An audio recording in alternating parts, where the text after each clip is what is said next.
Hello students, how are you? Myself Yatharth. आज इस video में मैं बताऊंगा आपको सीए फाउंडेशन जैन 26 की स्ट्रेटेजी वीडियो लेके आया हूं मैं। ये वीडियो सिर्फ और सिर्फ क्वांटिटेटिव एप्टीट्यूड की होने वाली है, तो ज़्यादा फोकस मैं क्वांटिटेटिव एप्टीट्यूड पे करूंगा। सभी टीचर्स जितने भी हैं सीएफ के लिए, वो सिर्फ और सिर्फ बात कर रहे हैं बिजनेस लॉ पे, बिजनेस इकोनॉमिक्स पे और अकाउंट्स पे। कोई भी टीचर्स ऐसे नहीं है कि जो तुम्हारे लिए बात करे क्वांटिटेटिव एप्टीट्यूड में कैसे पास होना। बहुत ही ज़्यादा स्टूडेंट क्वांटिटेटिव एप्टीट्यूड में ही फेल हो जाते हैं। चलिए, और यह video CA foundation Jain 26 student के लिए मैं बना रहा हूँ। सीए फाउंडेशन क्वांटिटेटिव एप्टीट्यूड में कितने पार्ट्स होते हैं? They are 3 parts, A, B and C. First part is business mathematics, second is logical reasoning and third one is statics. 20 marks from mathematics, reasoning से 20 marks and 40 marks from statics.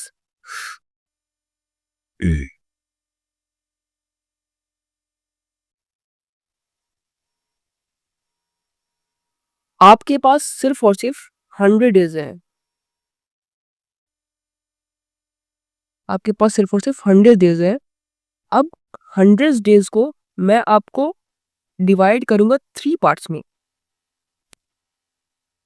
Part A, part C and part B. अब आप कहोगे कि भैया ये part सी आपने यहाँ पे बीच में क्यों रख दिया और पार्ट बी को आपने लास्ट में क्यों रख दिया? आप ये वीडियो पूरा देखो, मैं पूरा अच्छी तरीके से समझा दूंगा। पार्ट बी मैं पहले शुरू करता हूँ पार्ट बी से। पार्ट बी में टोटल 40 मार्क्स हैं और 4 चैप्टर्स हैं। ये तुमको मैक्सिमम 15 डेज के अंदर ये कंप्लीट कर लेना है और मैक्सिमम 15 डेज के अंदर ये कंप्लीट हो जाएगा। और 15 डेज फॉर रिवीजन रखना तुम इसका। और अगर तुम्हें स्टार्ट करना है, यानी कि तुम्हारे पास अगर अक्टूबर से तुम स्टार्ट करते हो, तो तुम्हें सबसे पहले क्या देखना चाहिए? तो तुम्हें सबसे पहले बेसिक्स की मैथमेटिक्स की लेक्चर देखनी चाहिए। चाहे तुम अनुराग सर के देख लो, चाहे तुम निशांत सर के देख लो, चाहे आशीष भाटिया सर के देख लो, चाहे कोई भी टीचर्स के देखो, लेकिन तुम देख लो। और हाँ, तुम कोई एक टीचर को फिक्स करना, जिससे तुम यह वीडियो पूरी की पूरी देख लेना, ठीक है? और उसी से पूरा पढ़ना। अब तुम करोगे स्टार्ट पार्ट सी से। तुम्हें सबसे पहले स्टार्ट करना है पार्ट सी से। तो तुम्हें चैप्टर 13 पहले उठाना है, फिर 14। चैप्टर 13 6 मार्क्स का और चैप्टर 14 11 मार्क्स का, और चैप्टर 15 7 मार्क्स का, और चैप्टर 17 5 मार्क्स का, और 18 5 मार्क्स का। आपका टोटल 34 मार्क्स का यहाँ पे प्रिपरेशन हो जाती है। अगर इन केस आप एग्जाम में इन चैप्टर से पूरा प्रिपेयर नहीं होकर जा सकते हो, तब पर भी तुम ऑलमोस्ट 25 तक स्कोर कर पाओगे इन चैप्टर से।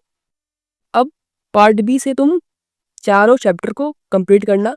चारों चैप्टर से 5-5 मार्क्स के आते हैं क्वेश्चंस, ठीक है? 5-5 मार्क्स के कोई क्वेश्चंस हमेशा आते हैं। तो वो तुम्हारा 20 मार्क्स फिक्स हो गया। अब यहाँ पे टोटल 54 हो जाता है। और अब आते हैं पार्ट ए में। पार्ट ए में कुछ ऐसे चैप्टर्स हैं जिनमें कभी कभार क्वेश्चंस आते हैं, कभी कभार क्वेश्चंस नहीं आते हैं, और कभी कभार क्वेश्चंस 1 मार्क्स के आते हैं, 2 मार्क्स के आते हैं, 3 मार्क्स के आते हैं। तो उससे बढ़िया है उन चैप्टर्स को स्किप कर देना।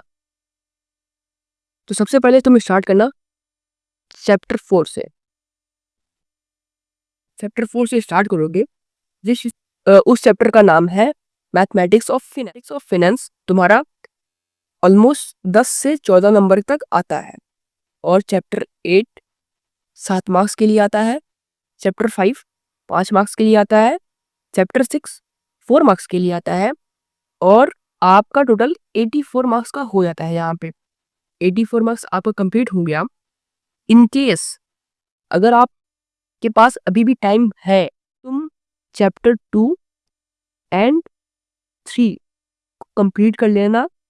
ये दोनों बहुत ही सिंपल से चैप्टर हैं। तुम्हें ऑलमोस्ट 7 से 8 मार्क्स तुम्हें दे देते हैं आराम से फ्री ऑफ कॉस्ट। और अब तुम्हारे पास रिवीजन करने का समय है तो तुम रिवीजन करना उसके बाद। अब बताऊंगा कि तक मैंने तुम्हें बताया तुम कौन कौन से चैप्टर को पढ़ोगे अच्छी तरीके से और कैसे कैसे स्टार्ट करोगे चैप्टर्स को। ठीक है, अब मैं बताऊंगा कि तुम अक्टूबर, नवंबर और दिसंबर में क्या क्या करोगे। अक्टूबर में तुम पूरा पार्ट सी को कंप्लीट कर लेना, नवंबर में part B and part A, यानी कि 15 दिन पार्ट बी और 15 दिन पार्ट ए को कंप्लीट करना, और दिसंबर में पार्ट ए एंड रिवीजन करना। तुम इन केस तुम्हारा पार्ट ए नहीं हो पाता है तुम्हारा पार्ट ए, तो तुम 30 डेज पूरा ले सकते हो पार्ट ए के लिए। अब जनवरी में तुम्हारे बचते हैं लास्ट 10 डेज, तुम्हारी डेट शीट भी रिलीज हो चुकी है, तो तुम्हारे लास्ट 10 डेज बचेंगे, तो तुम उसमें लास्ट 10 डेज में रिवीजन एकदम ताबड़तोड़ से करना। और हाँ, जनवरी में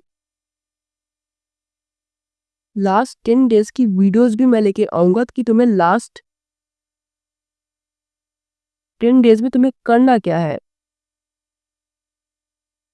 तो बने रहना इस चैनल पे, मैं तुम्हें हर एक चीज़ की अच्छी अच्छी नॉलेज दूंगा, और मैंने कैसे पास किया है सीए फाउंडेशन ये भी मैं तुम्हें बताऊंगा।